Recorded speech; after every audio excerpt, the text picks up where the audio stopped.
بسم اللہ الرحمن الرحیم۔ السلام علیکم ورحمۃ اللہ وبرکاتہ۔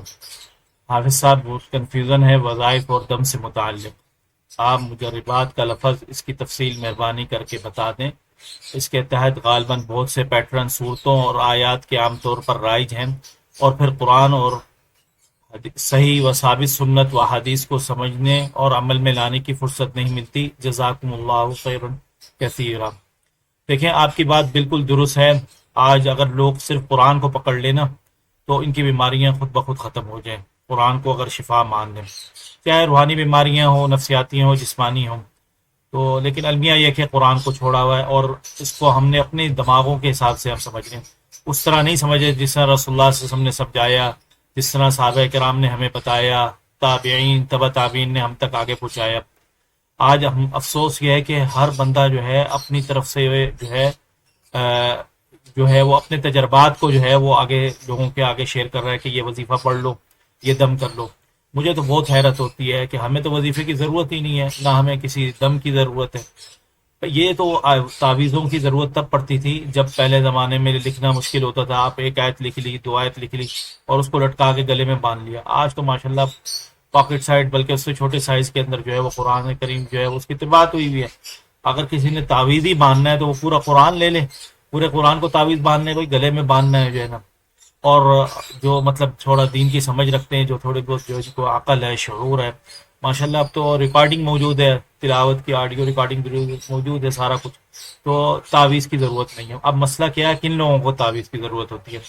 تو ان تعویذ کو ان لوگوں کی ضرورت ہوتی ہے کیونکہ یہ تعویذ کا عمل جو ہے یہ نبی صلی اللہ علیہ وسلم کے آنے سے پہلے بھی جاری تھا، ٹھیک ہے۔ یہ تعویذ کو شیطانوں کو ضرورت ہوتی ہے، ان کی انسان جو ہے مسلمانوں کو ان کی تعویذوں کی ضرورت نہیں ہے بالکل بھی، جو شیطانوں کو ضرورت ہوتی ہے۔ اور آپ کو پتہ ہے یہ جتنے بھی ہندسے والے تعویذ ہیں، جتنے بھی جن پہ بھی ہندسے لکھے ہوتے ہیں، چاہے وہ دینے والا قاری ہو، چاہے وہ دینے والا حافظ صاحب ہو، جو بھی ہو، عالم دین ہو، مفتی ہو، وہ سب جادوگر ہیں۔ یہ جادوگر کے تعویذ تقسیم کر رہے ہیں لوگوں کے درمیان بھی۔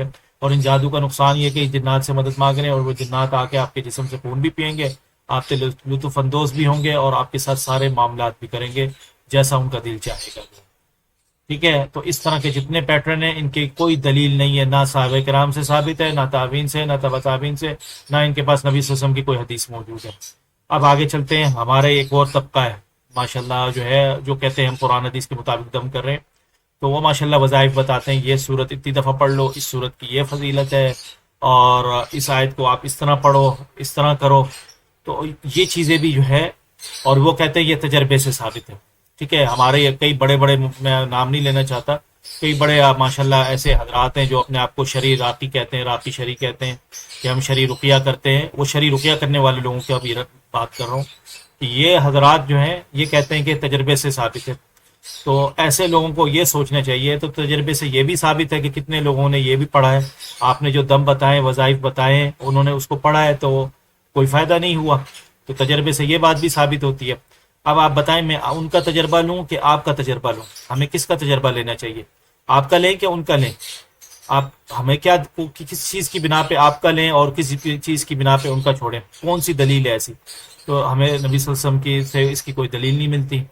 تو دوسری بات یہ ہے کہ دیکھیں، تجربہ کو اگر ہم بنیاد بنائیں گے تو یہی تو چیز ہے آج لوگوں کے اندر، کہ قرآن حدیث کو چھوڑ کے ہم تجربات کے پیچھے چل جائیں، تو یہ بھی ایک بدعت ہے، ٹھیک ہے۔ اور یہ بدعت ہے، اور اس بدعت سے جو ہے وہ بچنا چاہیے۔ یہ اسے ہم اجتہاد کا نام نہیں دے سکتے، کیونکہ دیکھیں اگر آپ کوئی تجربہ ہے تو لوگ اس کے اوپر اس طرح عمل کرتے ہیں جیسے اس کو آپ قرآن حدیث سمجھے۔ قرآن حدیث کی طرف سے تو نہیں ہے۔ یا تو آپ یہ بولیں کہ یہ میں فلاں راقی ہوں، یہ میرا اپنا تجربہ ہے، اور میں یہ بات کہہ رہا ہوں کہ آپ اس آیت کو اتنی اتنی دفعہ پڑھیں، پھر تو یہ ٹھیک ہے۔ لیکن اگر آپ کہیں گے یہ تجربہ ہے، آپ اسی پہ عمل کریں، اور آپ اس کو قرآن شرعی رقیہ کا نام دے دیں، تو یہ شرعی رقیہ نہیں ہوگا، یہ پھر آپ کی اپنی طرف سے ہوگا، اور یہ قرآن حدیث سے ثابت نہیں ہے۔ کیونکہ نبی صلی اللہ علیہ وسلم کی طرف اگر آپ کوئی بات منسوخ کرتے ہیں، ٹھیک ہے، تو وہ غلط ہوگی اگر صحیح حدیث سے ثابت نہیں ہے، تو صحابہ کرام سے بھی ثابت نہیں ہے یہ آپ کا تجربہ، نہ تابعین سے، نہ تابع تابعین سے آپ کے تجربے ثابت ہیں۔ تو اس لیے ایسی بات کرنے سے ڈریں اور ایسی بات نہ کریں۔ اچھا، اب یہ بات آتی ہے آپ کے ذہن میں آئے گا، تو کچھ لوگوں کو تو فائدہ ہوتا ہے، تو اس لیے ہم اس کو تجربے کا نام دے دیں۔ جیسے ہمارے کئی علماء حضرات ہیں، وہ بتاتے ہیں کہ بھائی ہمارے بزرگ نے ہمیں یہ وظیفہ دیا تھا اور ہم یہ پڑھتے ہیں اور اس کا یہ فائدہ ہوتا ہے۔ تو اس بارے میں جو ہے شیخ الاسلام ابن تیمیہ رحمہ اللہ نے بہت بہترین جواب دیا ہے۔ کہ ایسے لوگ جو ہے، کچھ ایسے لوگ جو ہے یعنی حرام دعائیں جن سے نبی صلی اللہ علیہ وسلم نے منع کیا وہ اس سے دعائیں مانگتے ہیں، تو اللہ تعالیٰ جو ہے یعنی کسی مشرک کے پاس یا کسی بت کے پاس بھی جا کے وہ دعا مانگتے ہیں تو اللہ تعالیٰ ان کی دعا قبول کر لیتا ہے۔ کس وجہ سے قبول کر لیتا ہے؟ کہ وہ سچائی سے اللہ کی طرف متوجہ ہوتے ہیں، یعنی وہ اتنی انتہائی اور خلوص سے دعا مانگتے ہیں، چاہے وہ کسی بت کے پاس جا کے دعا مانگ رہے ہوں یا چاہے جا کے وہ کسی کا قبر والے سے وسیلہ بنا رہے ہوں، تو لیکن اللہ تعالیٰ اس کی دعا مانگ لیتا ہے اور بدلے میں دنیا میں ان کی وہ جو بھی اس کی مراد ہوتی ہے اسے پورا کر لیتا ہے۔ لیکن آخرت میں کیا ہوگا؟ آخرت میں یہ ہوگا کہ اللہ تعالیٰ جو ہے جو بھی اس نے یہ شرک کیا یا جو بھی گناہ کیا اس کے اوپر اس کو جو ہے وہ سزا دی جائے گی۔ اور پھر شیخ الاسلام کہتے ہیں ابن تیمیہ رحمہ اللہ، یہ کتاب اقتداء الصراط المستقیم ہے، جلد نمبر 2 ہے، 698 صفحہ نمبر اور 700 جو ہے 700 صفحات، یہ 2 صفحات پہ انہوں نے اس کے اوپر تفصیل سے بحث کی ہے کہ کتنے لوگ ہیں کہ وہ یہ کہتے ہیں کہ ہم فلاں کے پاس جاتے ہیں اور ان سے دعا کراتے ہیں تو ہمیں فائدہ ہو جاتا ہے، اور وہ یہ سمجھتے ہیں کہ بس ہم نے کچھ نہیں کرنا، صرف ان سے جا کے دعا کروانی ہے تو ان کی دعا سے جو ہے وہ سارا کچھ ہو جائے گا جو ہے، اور وہ یہ سمجھتے ہیں کہ یہ جو ہے یہ سارا کام جو ہے اس طرح کرنے سے جو ہے ہمیں جو ہے وہ شفا مل جاتی ہے جو ہے۔ تو اب وہ یہ کہتے ہیں کہ وہ جو بھی عمل کرتے ہیں، ٹھیک ہے، ان کے پیروکار جو ہے اس پیر کے جو پیروکار جو بھی عمل کرتے ہیں سارا کچھ کرتے ہیں تو اللہ تعالیٰ ان کی دعا صرف اس لیے قبول کرتا ہے کہ انہوں نے اخلاص کے ساتھ جو ہے سچائی کے ساتھ کیا ہوتا ہے، تو شاید اللہ تعالیٰ چاہے تو قبول کر لے، چاہے تو قبول نہ کرے جو ہے نا۔ تو اس لیے اس چیز کو بنیاد نہیں بنانا چاہیے کہ ہم یہ جو کام کر رہے ہیں کہ ہم تجربہ، اصل چیز تجربہ نہیں ہے، اصل چیز دیکھیں قرآن پورا شفا ہے، اصل چیز یہ ہے کہ آپ قرآن کہیں سے بھی پڑھیں، شفا کی نیت سے پڑھیں اور صدق کے ساتھ پڑھیں، صدق کے ساتھ یعنی صدق و سچائی کے ساتھ، یعنی دل سے پورے یقین کے ساتھ آپ پڑھیں، تو اس سے جو ہے آپ کو اللہ تعالیٰ جو ہے وہ شفا دے دے گا۔ تو یہ تجربات کی آپ کو کوئی ضرورت نہیں پڑے گی، ٹھیک ہے انشاءاللہ۔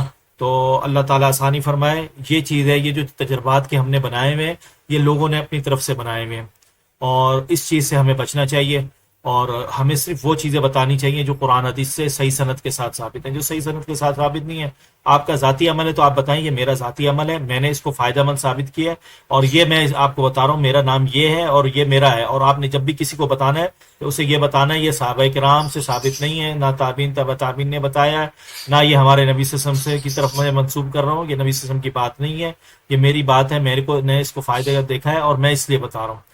تو اس کو آپ اس طرح پھیلائیں گے تو پھر تو یہ جائز ہے، لیکن اگر آپ اس کو اس طرح کہیں کہ بس یہ تجربات ہیں، اب وہ سمجھتے ہیں کہ ہمارے بزرگوں کو اور بزرگوں سے وہ سمجھتے ہیں کہ صحابہ کرام کے تابعین تابعین تابعین تبع تابعین کے ہیں، تو وہ یہ سمجھتے ہیں کہ رسول اللہ صلی اللہ علیہ وسلم نے سکھایا ہوگا، اور اس طرح جو ہے وہ پھر یہ بدعت پھیل رہی ہے۔ تو اللہ تعالی ہمیں اس سے بچائے، اور یہ دیندار لوگوں کے اندر، اور یہ جو یہ دعویٰ کرتے ہیں ہم قرآن حدیث کو ماننے والے ہیں، تو یہ چیز نہیں ہونی چاہیے، اور اس کے اوپر باقاعدہ رد کیا ہے علماء نے جو ہے۔ اور شیخ الاسلام ابن تیمیہ کا میں نے آپ کو بتایا کہ انہوں نے بتایا کہ کئی لوگ جا کے قبر کے اوپر جا کے دعا مانگیں گے تو اللہ تعالیٰ ان کی قبر پہ بھی دعا کو قبول کر لے گا، کیوں؟ وہ ان کے اس اخلاص کی وجہ سے کہ انہوں نے سچائی کے ساتھ اللہ کی طرف رجوع کیا ہوگا۔ تو اس لیے جو ہے کوئی بھی کام کریں جو ہے وہ دلیل کے ساتھ کریں، اور دلیل نہیں ہے تو اپنی طرف سے کسی صورت کی کوئی فضیلت نہ بیان کریں، نہ ہی اس کو مقرر کریں، یہ مقرر کرنا ہی بدعت ہے، اس کو علماء نے بدعت قرار دیا ہے۔ اس کی تفصیل جو ہے وہ اگلے سوال کے جواب میں انشاءاللہ آئے گی۔ السلام علیکم ورحمۃ اللہ وبرکاتہ۔